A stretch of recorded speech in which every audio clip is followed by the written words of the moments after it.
The Fearless Podcast, in a time of deceit, telling the truth, is a revolutionary act.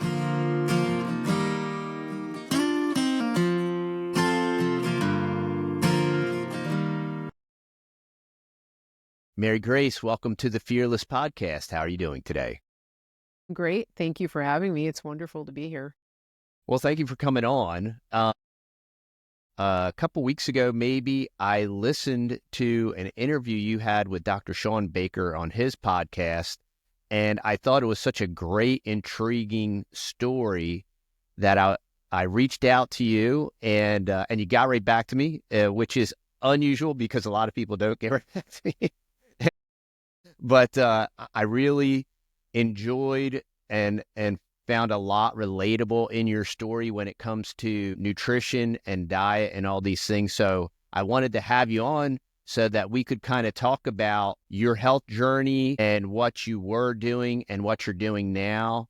And then, and as a Christian, how different things correlate. And I thought we could talk about that. So maybe if you could kind of introduce yourself and maybe give a brief intro, and then we could start talking about your diet and nutrition. Sure, thanks. So I'm the owner and founder of MaryGraceMedia.com, and I am the host of the Mary Grace Show. And my show is a variety of topics. I'll give you my tagline so people can know. I'm Mary Grace, the voice of sanity, to help you navigate politics, culture, wellness, faith, and world events. And I do that. I've actually interviewed Dr. Shawn Baker on my show. I've interviewed a number of people in the wellness space. I have a functional medicine doctor that I bring on the show pretty regularly for a Q&A. And so this topic has been very important to me for quite some time. I do talk about a lot of other topics, but I'm interested in, even from the political standpoint, from the geopolitical, how those things come into play to affect people at the health level, whether it's emotional, spiritual, personal, those types of things, because I'm a big believer in taking personal responsibility. And I think that when people can get a vision for their destiny and they can have the tools to do that, that's part of my role as a podcaster, is to help bring awareness, but also to point people in the direction of the tools that they need to help them take that responsibility. Yeah, and that's what's kind of made us really big fans of the carnivore diet, is because it's the simplicity of it and the ease of implementation, and then the rather immediate results within 30 to 90 days, to have such dramatic results without the use of pharmaceuticals and all these complex things like macros and all these widgets and watches and devices. It makes it such a simplistic application when you're, and we're a family of 8. So when you have a bunch of kids, the simpler is better. Maybe you could talk about kind of like historically where you were diet-wise and what kind of led you to the carnivore diet. Sure. I've been all over the map health-wise. I came of age in the late 70s, early 80s. And like a lot of young women, as I got into high school and my body started to change and I had a lot of hormonal swings, I don't think I had a very healthy body image. I look back on the pictures now and I think, what was wrong with me? Like, what was I thinking? I thought I was fat, right? Things like that. And when I got into college, I got into the fat-free movement. I had a friend who was a nutritionist, and she told me about, fat has more calories than carbs, things like that. And it was the dawn, really, I think, of the mainstream emphasis on low-fat, fat-free eating. And so for the next 20 or so years, I was on that path. And looking back now, I can trace the sharp decline in my health, in my mental health in particular, with the overconsumption of carbohydrates. And I'm talking, grains, refined carbohydrates, so-called health foods that are ultra processed, and they happen to have the organic label on them. And we now know also highly processed seed oils, over processed, those types of things. all of the things that we were told were the healthiest for you. Those are the things that I was consuming. And at the same time, I was also doing a lot of damage to my body as a sort of casual endurance athlete, I would say. I was doing a lot of running, swimming, things like that, and sort of pushing my body to the limits and doing it on what I now know is a pretty crappy diet. And then also battling depression and having a constant need for, I guess, dopamine and filling that need with sugars and carbs and ultra processed foods. And I really thought of myself as healthy in that I thought I was making good choices when I was eating certain things. And so it's interesting to look back, and think about that. But, and this is why I think for anybody that is exploring and is on a health journey, that it's super important that we don't blame people or guilt them in any way, because I think Americans as a whole and a lot of people in the West have a desire to be healthy, and they have been susceptible to marketing and marketing from all fronts, even the so-called organic, healthy front, the plant-based front. It's, as I said, I thought that I was doing the right thing. I really did.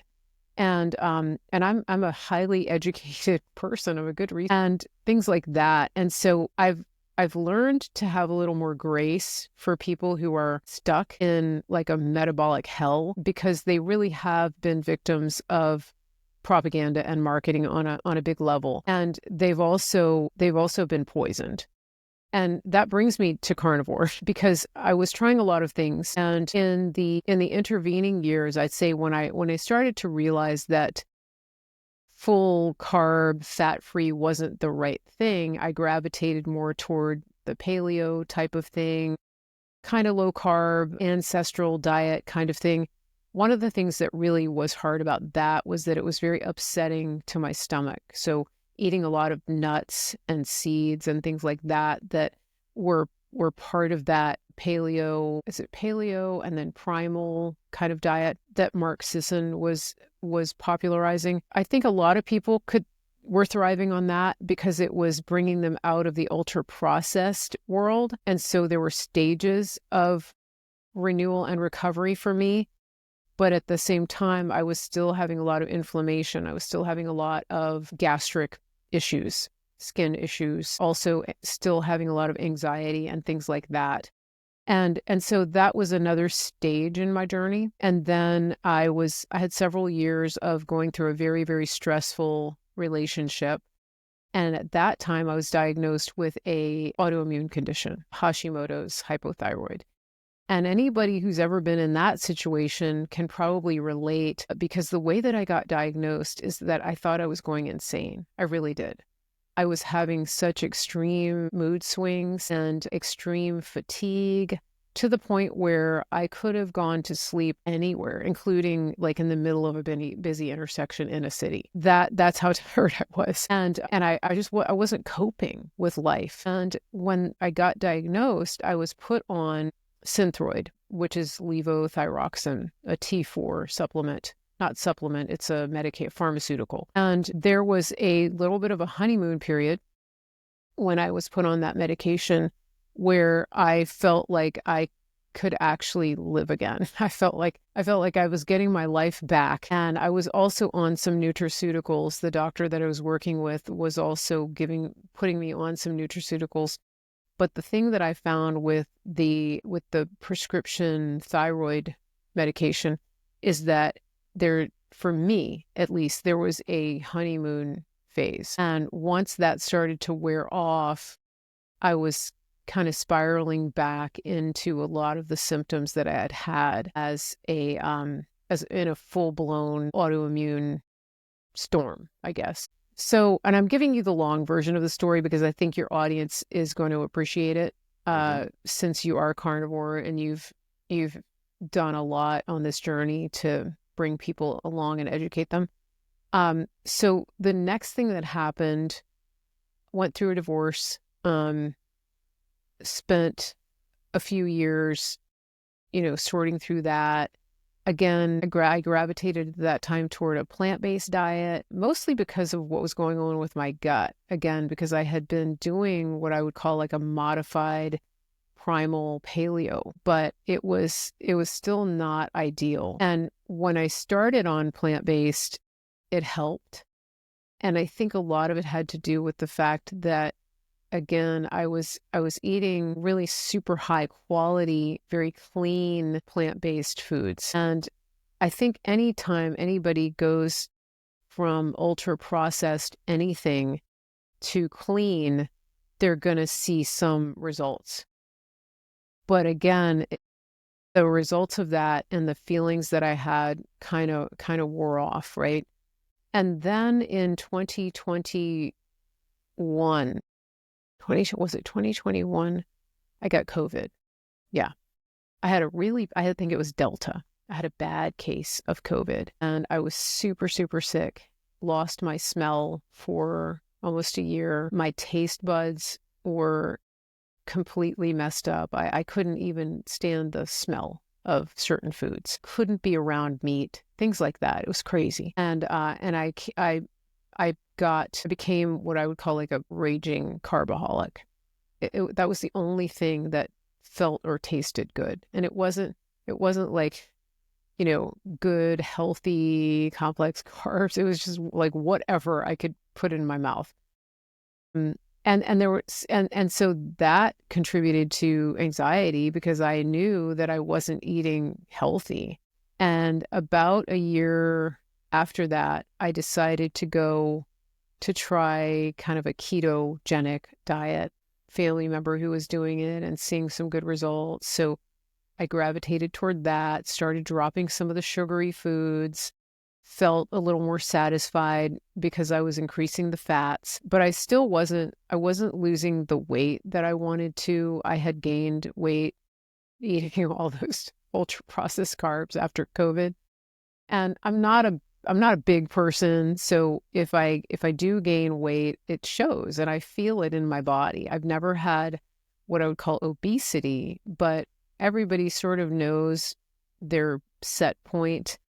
I call it my fighting weight, and I wasn't at that, right? And so I was super frustrated, and I ran into a friend who had lost a lot of weight, and I asked her what she was doing. So this is 2022, the fall of 22, a year after COVID, a year after my experience with COVID. And she told me that she had been taking semaglutide, which is also known as Ozempic. And so I connected with her doctor and got a prescription, started doing that. And the beautiful thing about it was that it did stop the carb addiction because it just took my appetite away. And, now I know that the effect that it had was that it affected the GLP-1 receptors in the brain, which is very much what happens with the carnivore diet. Except you're getting nutrition in the carnivore diet.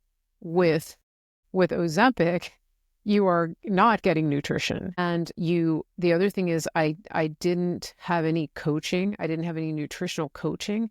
And so I wasn't eating like I want to be careful what I say because I'm not even convinced that some people might not benefit from a very short time of taking something like that. I'm not a doctor, so this is not medical advice. I've heard some doctors speak about it in such a way that they agree with me on this. But again, everybody has to make their own decision.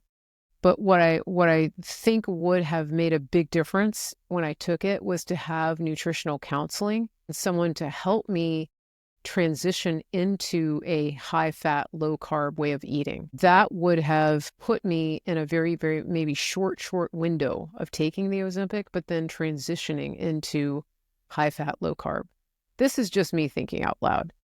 I'm not advocating that anybody do this. I'm just saying that if I could wind the clock back, I would have had nutritional counseling and I wouldn't have lost a bunch of weight and lost my appetite and been nauseous all the time on Ozempic. When I came off of Ozempic, the same thing happened to me that I think happens to a lot of people, is that I had lost a lot of muscle mass, and I had also not really addressed the carb cravings. And what happened? I started eating those things again, started reintroducing them, not to the extreme that I had before, but certainly enough that some of the weight started coming back on. And so I kind of was in a yo-yo pattern for that a year and a little bit more. In the springtime of 2024, I heard an interview that Anthony Chafee did with a woman called Maggie. And she's in her 80s, and she's this beautiful, glowing woman that has been carnivore for like her lifetime. And she was talking about carnivore in such a way that it really made sense. And I had been on this journey. I had been exploring. I had been trying to get my health back. I had a friend who had gone carnivore. She was raving about it. And because of my research into food, I was reluctant to eat a bunch of meat because I was worried about factory farmed meat. I was worried about what would I do if I couldn't get grass-fed, grass-finished beef all the time. I didn't want all those toxins. I didn't want the antibiotics in my body. And when I was listening to Maggie, she explained the ruminant stomach of the cow and how God had designed that stomach to break down all of those harmful substances that were even in the factory farmed meats. And something clicked with me. And I realized I actually have the freedom to go and buy meat at Costco and not have to source a grass-fed, grass-finished half cow to go carnivore. Yeah. And so the very next day, I went carnivore. I was like, this is just what I needed. Like, I needed to hear that. And I think anybody who's listening right now that has found themselves on a food journey of having that mental conflict of wanting to have clean food, pure food, only organic. I think it's called orthorexic, that you get stuck and you become your own worst enemy because perfect becomes the enemy of good. Yeah, that's right. Right. And so thank you, Maggie, if you're listening, because you unlocked the door for me, the little mental prison that I had been in that had prevented me from taking that leap to going and eating a carnivore diet. Yeah, and there's a very interesting study that the Texas at A&M did regarding glyphosate. And now, according to their study, that cows that graze on grass that's been sprayed with glyphosate, I always say it wrong, glyphosate. Right, the pesticide, that's Roundup. Yes, Roundup. Yep. Okay. It will not pass to the actual meat of the cow, and they've proven that in a study. And I think this is such an important message to everyone because just like you were saying and psychologically, what's interesting too, we're so afraid of not eating the best, so we won't move forward. But at the same time, what we're eating isn't optimal, and we figured out in our mind how to justify and reconcile that, but we won't make the shift and the change. And I have a very good friend that I hadn't talked to in a really long time, and the Lord just impressed me. This was just like 2 mornings ago. I was driving into the office, and he was like, you should give Paul a call, So I gave him a call, and it was so incredible because I don't even know the last time I talked to him. It's been 4 or 5 years or whatever. And I had heard something my wife mentioned, that he had gotten diagnosed with an autoimmune disease. And so I was talking to him, I said, how you doing? He's like, well, I'm doing okay. He just started another round of chemo, and because of this autoimmune thing was spreading. And so I just encouraged him. I'm like, hey man, you really should just try this carnivore thing. It certainly can't kill you. It's certainly not going to make your entire circumstances worse. And that's what I was encouraging him, is use what you got where you're at. with what's available. I mean, I think that's the action is the key, and as you perform that action, and there's been thousands and thousands and thousands of people that are going to places like Walmart and Aldi's, right? And they're buying this meat off of the shelves, just standard plain Jane, and they're having tremendous results. And then, you can continue to improve and tweak and, source stuff and find better sources. And always, I mean, perfect scenario is find a local farmer, right? And then, rate where it is and, what the cow ate and, your farmer and you're keeping your dollars local and all those things. But the first step is to do it, and to start. And to not be paralyzed by fear of like, oh yeah, but this is that store-bought stuff. Even though the week before you were in the exact same store and you were on the chip aisle, but you bought the healthy potato chips that were cooked in like coconut oil or something. You know what I mean? Yeah. And you had justified in your mind why that was good. But if you eat that store-bought beef, it could be bad for you. Exactly. And that's sort of what that's the kind of orthorexia that I'm talking about. And one of the other things that was a game changer for me was listening to Kelly Hogan, because her story is that she went carnivore on McDonald's hamburger patties. And that was almost exclusively what she ate. And she was very heavy. She lost over, I think, 100 pounds doing that. And she really didn't. She was in uncharted territory because she wasn't jumping into a carnivore community. Her doctor had just told her, if you want to survive past the age of 30, just eat meat. And that was kind of a miracle, but she had no guidance. And so you're right. It's again, sometimes we can be our own worst enemy. And if perfect becomes the enemy of good, then we have lost ground. And that was definitely my case. And so, I started eating a lot of bacon. That was my first thing. And I think a lot of people do that because, especially if you're coming off of carbs, and because most bacon has a little bit of sugar. And one thing that I would say to people who are going carnivore is that you can become obsessive about a little trace amount of sugar here, a little this kind of additive or whatever. And I'm not saying that those things are good or healthy, but it's like what you said. It's miles ahead of where you were. And so if you've got a bunch of bacon from Costco or Sam's or whatever, and it has sugar as one of the ingredients, it'll be okay. Like, especially if you're just starting, it's on a relative scale, it's fine because you're probably not going to live on bacon.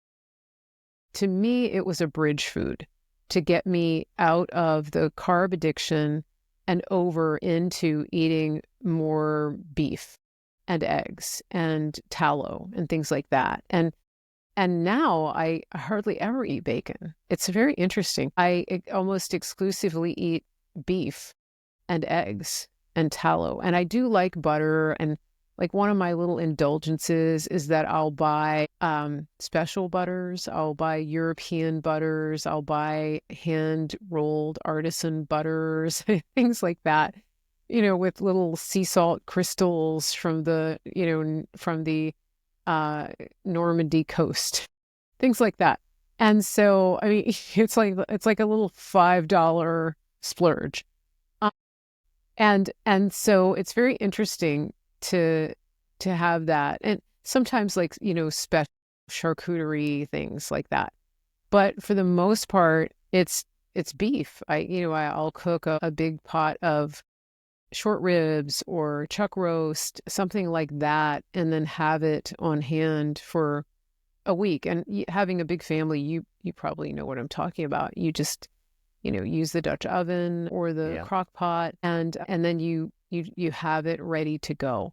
It certainly has, it's made life a lot simpler.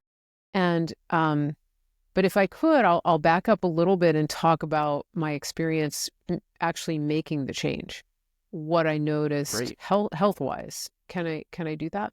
Sure. Yeah, that'd be great. So March of 2020, 24 is when I heard Baggy talking and I decided to go carnivore. It was actually, no, like late February, early March, and a year ago. And so I jumped in, cooked a lot of bacon, got some ribeyes, experimented with different steaks, started adding butter, realized very quickly that if I eat rendered fat, it is not good for my stomach. Like, my stomach can't handle it. I do know that. I get disaster pants. And anybody who's ever done that knows what I'm talking about. So be careful. Don't pour the hot fat, the melted fat on your food. You'll find out once by doing it. But it was, there's experimentation that happens. And what I started to notice was that almost immediately I lost cravings.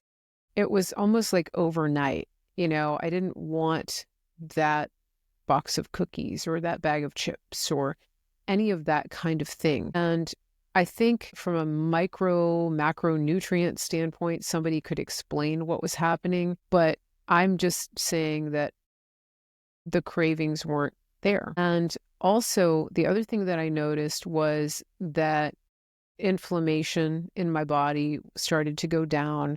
I was pretty energized by it, but also I noticed that anxiety was disappearing.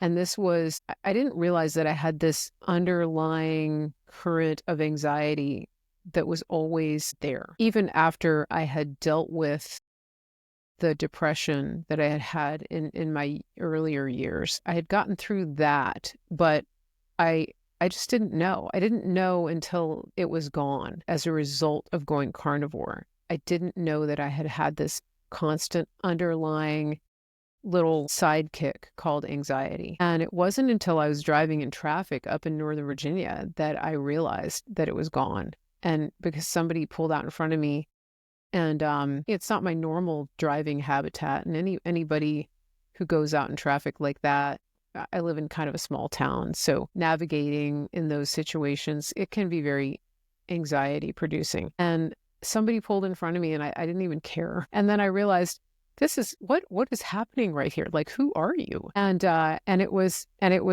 that's when it dawned on me, that's my diet. My brain is settling down to the point where I'm not reacting to every little thing. So that was a big deal for me. And the other thing I think I should say, especially to people who are going into this, I think from a health standpoint, not so much from a weight loss standpoint, I did want to lose weight. I really would have liked to have lost weight. But what happened to me is that I put on weight in the first month. And it wasn't just muscle mass. I would like to say that it was, but when your clothes are getting tighter, that's more than muscle gain. And so I put on about 20 pounds, and I was pretty anxious and upset about that because that was the last thing I wanted. But I realized as I did more research and interacted with more people on carnivore that a lot of people in my type of similar situation had a similar experience. And what is that? It's somebody who had done a lot of restrictive eating, a lot of kind of yo-yo dieting, maybe crash dieting, because there was some metabolic damage that I had done to where my body had developed kind of a set point, and it was starving for nutrition, especially after being on Ozempic. And so my body was not even ready to let go of all those nutrients. It was kind of packing on the nutrients and going, okay, finally you're feeding us and we're going to hold on to this and store away this nutrients and this energy for later, because we're not convinced that it's going to stick around based on your pattern of life and the way that you've acted over the last 20 years or so. And so that's the part where I think the mental and emotional component of making a lifestyle change comes in, a way of eating change, is that you have to kind of let go and be willing to let your body do what it's going to do and heal itself, which is what food is supposed to do for you. And that's how I was able to reconcile with gaining the weight during carnivore. And again, I've heard stories of other women, especially, who had done a lot of restrictive and yo-yo eating, especially women who didn't have a ton of weight to lose, actually putting on weight. Mm-hmm.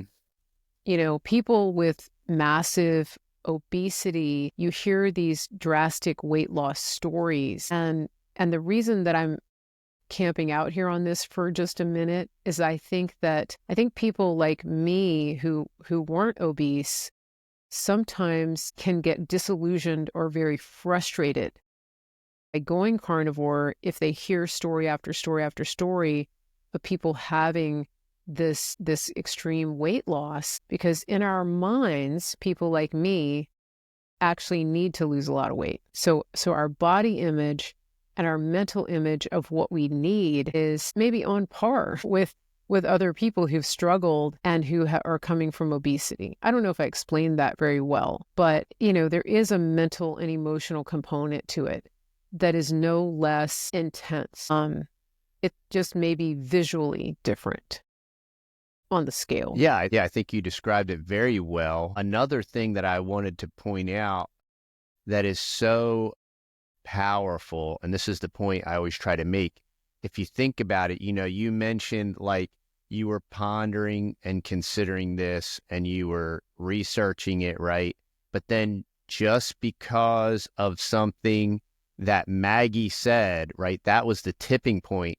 That was the one, and that's why talking about this is so powerful, because there's people right now listening to this and they've either been considering it, or they tried it and they fell off the wagon, or they did it and they know it works, but some people just expose themselves back to carbs, and carbs are highly processed food, and these things are designed to be ultra addictive, on like the type of level of, you know, all of these opioids and everything else. So, I mean, we all believe in personal responsibility. Obviously, we take personal responsibility.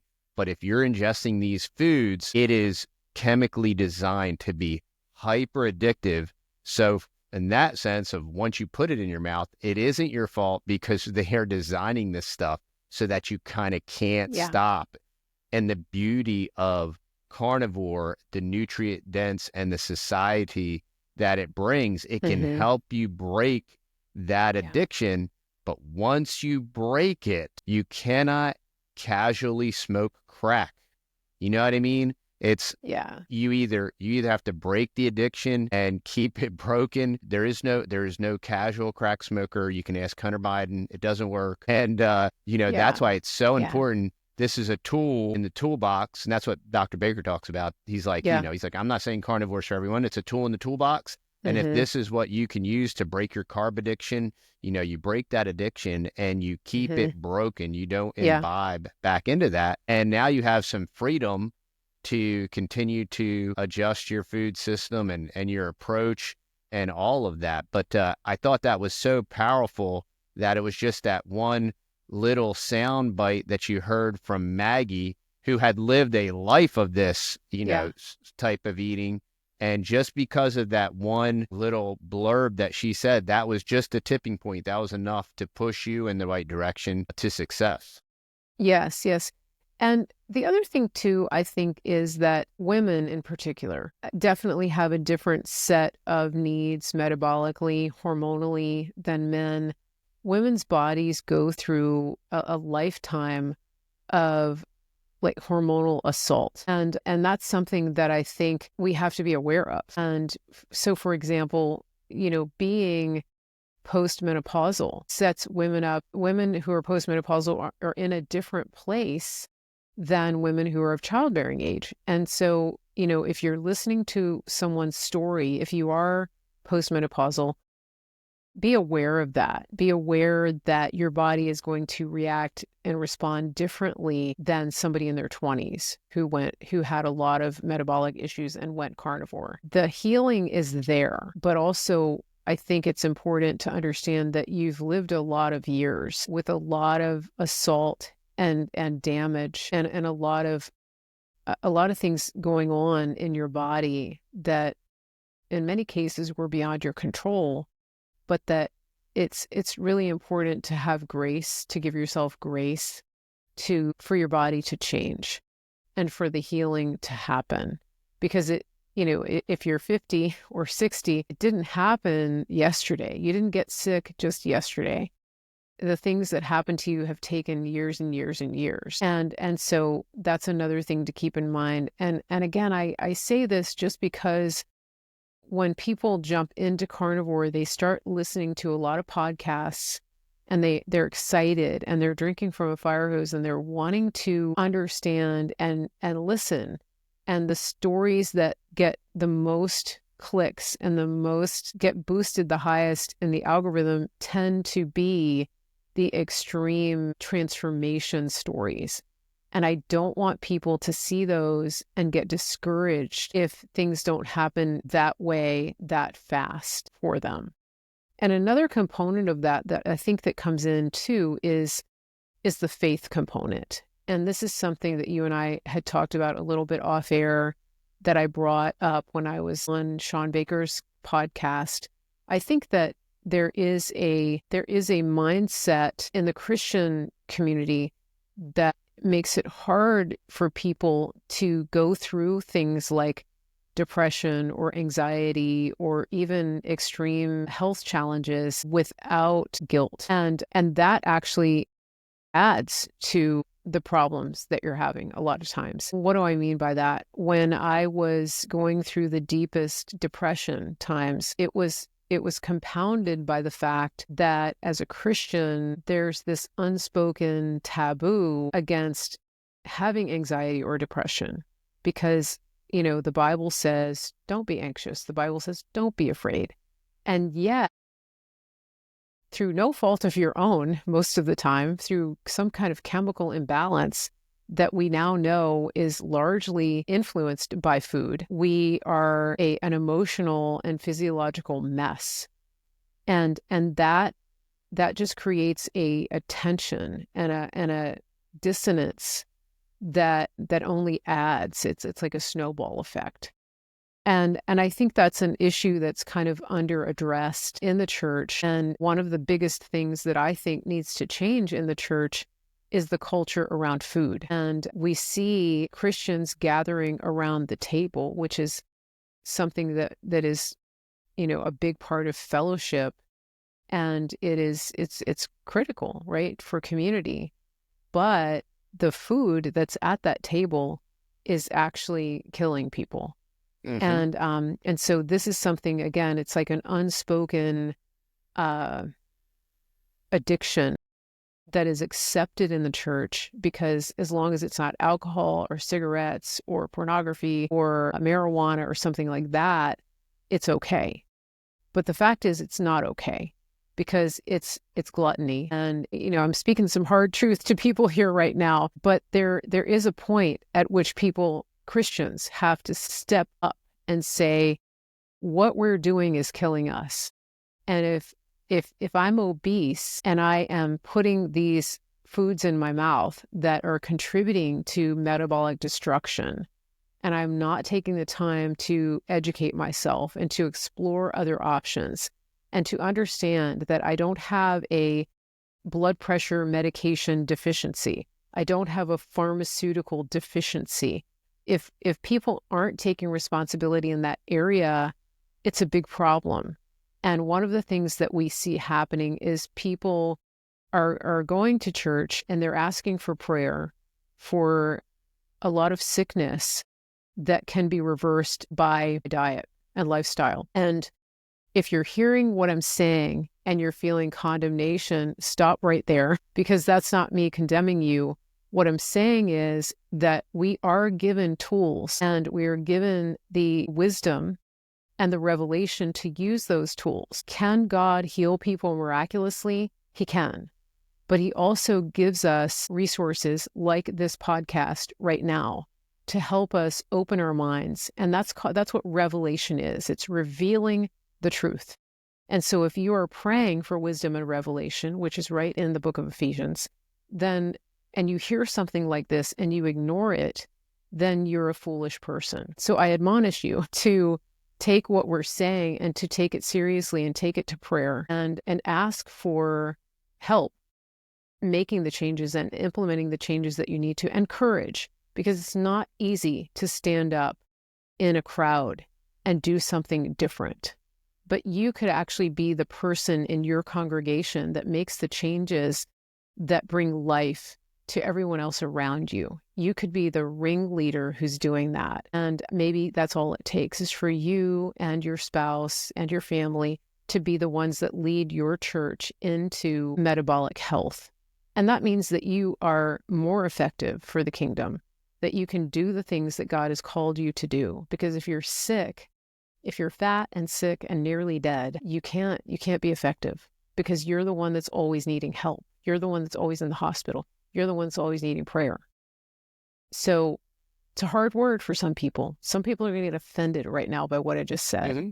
And if you're offended, ask yourself why. Yeah, and I think it was Jim Rohn. He said most people don't do well because they don't feel well. So if we can, find a solution to our ailments, and that's what's so fantastic to me. This is so simple. It's as simple. It's almost so reductive that I think it's why it seems so absurd, and it's why you get to, but you don't eat fiber, like what does fiber have to do with anything, because, well, you're only eating meat. I mean, that's how, so what do I do? Like, how do I do this? Just eat meat. Meat. You know what I Just mean? eat meat. Well, no, that's way too simple. That couldn't possibly, I mean, there's don't I have to track something, or don't I have to buy something, a bag with like a doctor's name on it to show that it was like approved by like a board of physicians or something like that? And it's so incredibly simple, which is why it works. You're reducing your diet. It's an elimination diet, and you're reducing your diet to the most nutrient dense food. And if you do it properly, it's a self-correcting system, because once you do it to the point where you experience a radical shift in your wellness, in your health, like you were saying with your anxiety, with me, it was brain fog, and I didn't even know I had brain fog until it went away. Right. And then I'm like, that's why I couldn't remember stuff. That's why I'd walk into a room and I'd be like, why did I come in here again? And I'm like, dude, I ain't that old. Like this is weird, And when that goes away, you're like, wow, I had this condition that they've called brain fog, whatever it is, and it's just, a diminished capacity, and now it's gone. You're like, oh, wow, now I remember stuff. I know what I'm doing. I'm more efficient. I can accomplish more. I have more energy. And then, exactly like you were saying, not only will you be able to do more for God, but you will need less people attending to your needs, because now you don't have like 40 different ailments and you need everybody to help you do all these things, because now you have the health and energy and acuity and awareness to actually help other people. And it is a beautiful thing. And our culture, the American culture, and definitely the American Christian culture, we are definitely a food culture. We're almost exclusively a fast food culture. I encourage everyone, drive down the road, and when you start to approach a relatively densely populated area, like the closest town to here is probably like 5,000 people. And when you get to the town, you can start counting the fast food joints, Taco Bell, Jack in the Box, Sonic, Schlotsky's, and you have this little town, and you'll have 30 fast food joints, and there's always people there, and we become such a society of convenience, and everything about our society is highly processed. It's not just the highly processed foods. It's like everything needs to be instant. It needs to be microwaved. It needs to be now. And not only have we sacrificed our liberty on the altar of convenience, but we've sacrificed our health on the altar of convenience, and we have to slow down a little bit. And there are very easy steps, like you were saying, with a slow cooker. That's what we do with short ribs is we'll slow cook them and then we put them in the fridge and then you just heat them up in the air fryer, you know, and crisp them up and the kids can go in there, throw a couple in the air fryer and it just makes food prep and food distribution we have a small army. So it's like, it's like chow hall and it makes that so much easier. And then they feel so much better. And it's just this constant, it's like a feedback loop. And it's just, we continue to improve, which is why we want to encourage people, just try it, you know? Yeah. And then we want to present stories like yours where there's relatability. Oh yeah, I can relate to that. I can relate to that. And I see that. And then when you say those things that are convicting or troubling to the person, that person can reflect and say, now, wait a minute, like up until that point, like up until she said that, I was right there. Right. Yeah, and yeah. I was agreeing with her. And I was, I found all these common points and all these similarities, but now I'm offended. And there's been many times, I think for all of us, like we've heard something that was true and we got offended and we just kind of tossed it away. Yeah. And then weeks down the road or whatever, wow, I remember when she said that. And when she said that, it made me really mad. But you know what? She was probably right, you know? And that's really key too, because there are going to be people who already have tuned out and haven't gotten this far because they got upset by what I just said. But, I'm going to trust God to bring that message back around to them in whatever way they need to hear it. Because that's what happened to me. I was not really willing.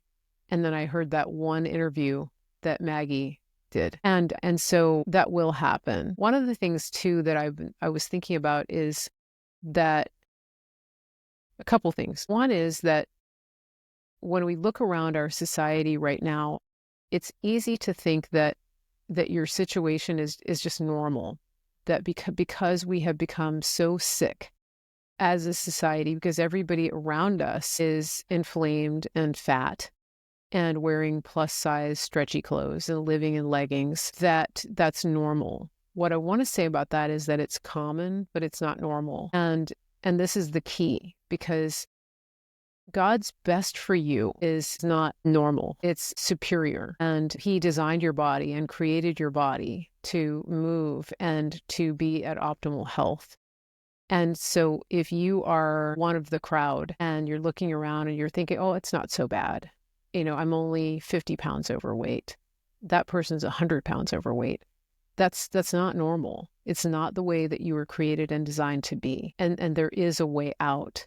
If you are racked with guilt because you've been trying all kinds of things, which I think a lot of people do, if you've been trying all kinds of things and you've had the wrong tools, there's no reason to feel guilty. It's sort of like saying that you've been trying to get a bolt off with a hammer, and what you needed all this time was a socket wrench.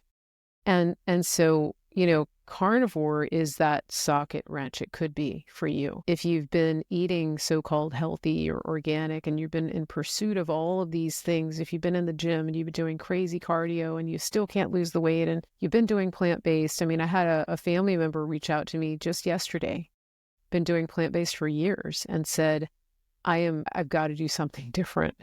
This is not working. I am, going to be X age soon, and I am not happy with where I am. And, I had mentioned this to this family member a year ago, and it was a flat no. And then they came around and said, I want to do some research. They're not ready yet, but I want to do the research. And I can tell you for certain that this person has tried so many things, and I know they feel guilty. And I think a lot of people are in that position where they really felt like I was. I believed I was doing the right thing. I really did. So don't let that stop you. The other thing I wanted to add to this is your doctor, unless they're a naturopath, unless they are functional medicine based, they have had zero training in nutrition. And so while on the one hand, it is important for you to talk to them about if you're on prescriptions. Again, this is not medical advice, but if you are going to make a change, definitely let them know if you're on a bunch of prescriptions. Just say maybe, hey, I'm going to try something different. I want to get a baseline and check in with you just in case my levels change and I need to back off or change prescriptions. I think that's a good way to approach it. I wouldn't get into a big argument about eating a bunch of meat. I would just say, I want a baseline. I want to make some changes. I want to just keep it simple. I want to cut out some sugar in my diet, because you're going to trigger them if you say, I'm going to start eating only meat. But it is critical that you get that baseline, I think, if you're on a bunch of medications. But the other thing I was going to say is that people in this country have gotten conditioned to making medical decisions based on what the insurance pays for. And that, I think, has contributed greatly to our downfall in our health. I mean, all of these prescriptions that the doctor is writing, I don't have to pay anything. I go to the pharmacy and I can pick them up and it's zero copay. Well, is that really what you want as your criteria for a life-altering medical decision? That it was a zero copay? You're paying. You're just paying with your health and with your potentially with your life and, with your children's future. Is that the price you want to pay? Yeah, and it's funny that you mentioned that about the conditioning with this health insurance, or whatever you want to call it. I mean, that's what they call it, health insurance. But we have a very good friend, an older gentleman, who is incredibly wealthy and incredibly active. He's in his 80s, and he was doing some work at his ranch, and he pulled on a T-post and he ripped his bicep. And what was fascinating is he's been trying to get a doctor to look at it, and they've been telling him, oh, well, we have to call your insurance and all these different things and see what they'll approve. And I'm like, this is so bizarre, because this man is very capable. We do medical sharing, so we're real familiar with the whole process. But I'm like, this man is more than capable of going to an orthopedic surgeon, getting this diagnosed and operated on and fixed, and paying out of pocket. And it would probably wouldn't even be more than $4,000 or $5,000. Yeah. And he wants to get it fixed, but everybody's waiting to hear what his insurance will say. And I'm like, that's crazy, man. And he's been paying for the insurance. It's not free. Yes. Yeah, exactly. Yeah. Yeah, they have so much control. And these insurance companies are practicing medicine without a license. Most of the time when this is presented to the insurance company, you have somebody who's making an hourly wage or a salary that is not trained in medicine, and they're not your doctor. And yet they're weighing in on medical decisions that could have a profound influence on whether you live or die. That's the craziest thing to me. But I wanted to put that out there because it's obvious that I hear this all the time. People, getting certain shots and things because, I went to the pharmacy and it was free. And that's how they advertise it, right? I used to tell my parents who are elderly, my mom has since passed, but my dad, all the time, when you show up at the grocery store in the fall, when they start pushing all of the, quote, free shots, this is not free. They're going to bill your insurance and it's not necessary. You don't have a deficit of whatever is in that shot. It's not something that you need. What you need is fresh air, vitamin D, vitamin C, good food, water, minerals, that's what you need, and a clear mind.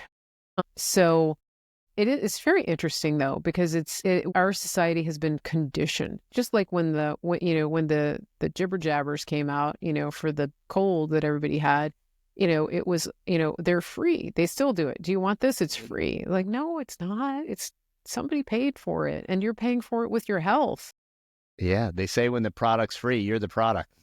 Yeah, exactly. Yeah. So it's just, we're in interesting times, but I think that it's a good time. It's a good time to be alive. And one of the things too that comes to mind when I think about Christians and I think about the way of eating that we have, you think about what's available to us, and it's always been the thing that has sustained life has always been meat and fat. The expression, the fat of the land, right? the expression is not like the kale of the land, right? Or the tofu of the land. Like that's not it. It's the fat of the land, because that is what feeds us, So I just think it's very interesting, And speaking of fat, going back to Maggie, the way that I found her was that somebody put a picture up on, I think it was on Twitter, and it was a photo with her. She was in the photo, and somebody commented and said, "Look at her skin. That is obviously tallow skin." And I was like, because I'm really into I love skincare. And so, that's what piqued my interest. And so I said, what do you mean? What's tallow skin? Beef tallow. That's probably all she puts on her skin. And so I was super intrigued, right? I'm like, what? And so that led to the rabbit trail of me tracking down Maggie. Just gonna be honest. Wow. It was her skin. That's funny. And it was that one comment that somebody made about tallow skin. Yeah. Isn't that interesting? Yeah, it's funny that you mentioned tallow skin, because my son and his wife, he's recently married, and they're getting ready to launch like a tallow skincare line. So they've been, because we raise our own cows and we do sell our beef locally. So, and she's pretty industrious. So they've been kind of brainstorming, and they're planning it probably within the next 30 to 60 days it should launch. Oh, I want to try it. On our website. They can use me as a guinea pig. Yeah, we'll send you some samples. That'd be cool. Are they going to use, okay, this brings me to my next question for you is, have you done any research or tried methylene blue? Are you familiar with that? I don't want to say I'm very familiar with it. I'm familiar with it. Okay. And, I've heard about all the good things about it. And then I know Paul Saladino did I don't know if it was a whole podcast on it. He didn't have all of the glowing recommendations on it. So I know it's kind of a split jury. But I am familiar with it. I think at one point in time, it was a fabric dye or something like that. It is. It is a fabric dye. Yeah. Still. Yes. So I'm still, I'm very curious about it. I've just started down that little rabbit hole. The reason that it came to mind is that there are some tallow skincare products that are also incorporating methylene blue. Wow. Okay. So because apparently the combination of methylene blue and red light therapy is like a skincare miracle. Huh.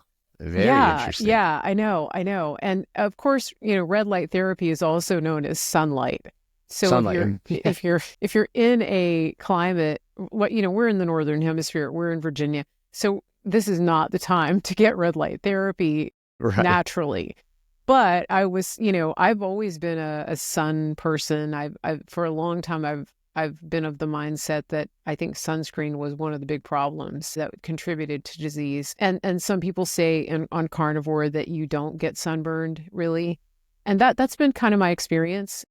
Yeah, I have not since going Carnivore over a year. And we're in Texas, and it's 85 today. And we have a farm, and I sell construction. So all week I'm outside in the sun, and all Friday and Saturday I'm outside all day. And in a year and a half, I have not gotten sunburned. And we went on a cruise, and I haven't used sunscreen in a couple years. And you do not sunburn as long as you're not introducing sugar into your diet. You won't sunburn.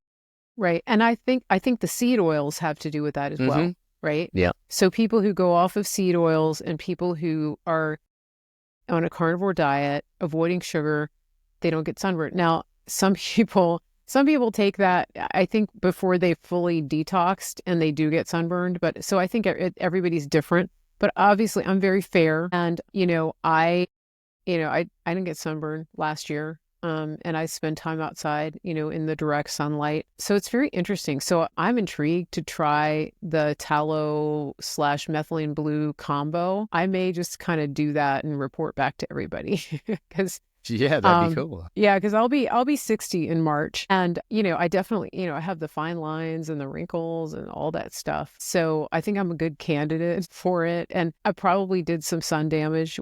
Especially eating the fat-free diet that I did. Sure. And the seed oils and things like that. But talk to your family and see if they might incorporate that. It'd be interesting, Yeah, we'll especially in check that out. Texas. Like you guys you can start your experimentation today. Yeah. It's only 35 degrees here, so we're not ready. Right. But in a few months we can. So yeah, it's fascinating, isn't it? The things that are available that have been suppressed, including this way of eating. Yes. Right? Yeah. Look what they're trying to do to the eggs. Yeah. Trying to get people, they couldn't convince just when everybody starts to realize that cholesterol isn't the enemy, they decide, well, There's a bird flu epidemic. we're just gonna kill the eggs. We're just gonna kill the chickens. We're not gonna let them eat eggs. Right. Yeah.